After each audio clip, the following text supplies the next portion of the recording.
So this is the last ounce of hops. I use 3 ounces for this batch of beer.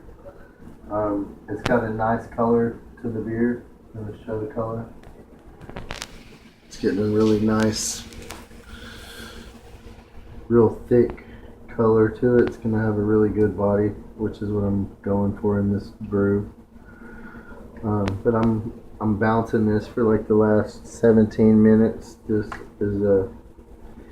This hop always finishes real lemony for me, but I use honey in almost everything I brew, so I think it has something to do with the honey mixed in with the hop.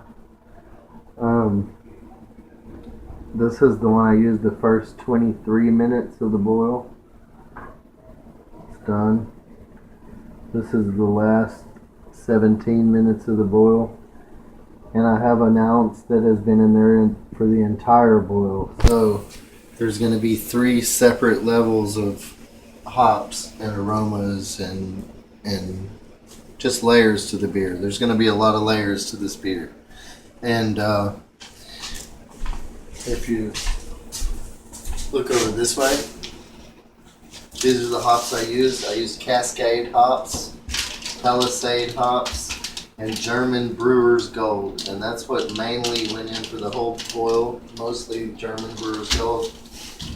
It's a really earthy, nice flavor. It says it finishes like black currant, but they're never right about that shit because they never know what you're gonna use for your ingredients.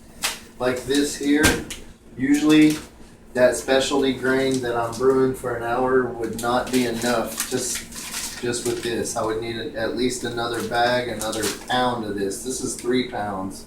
I would need at least 1 more pound to make the gravity as high as I like to make beer. But since I'm not making a regular beer and the beer is already going to be sweet because I'm adding lactose, which is a non-fermentable sugar, it's not going to ferment. It's going to leave a sweetness in the beer all its own. It's milk sugar. It's sugar from milk. So it's going to be a really high concentration of alcohol and a really heavy bodied beer, but it's also going to be sweet and it's going to have your hoppiness. So it should work out real nice. And I'm going to throw, of course, pear in there.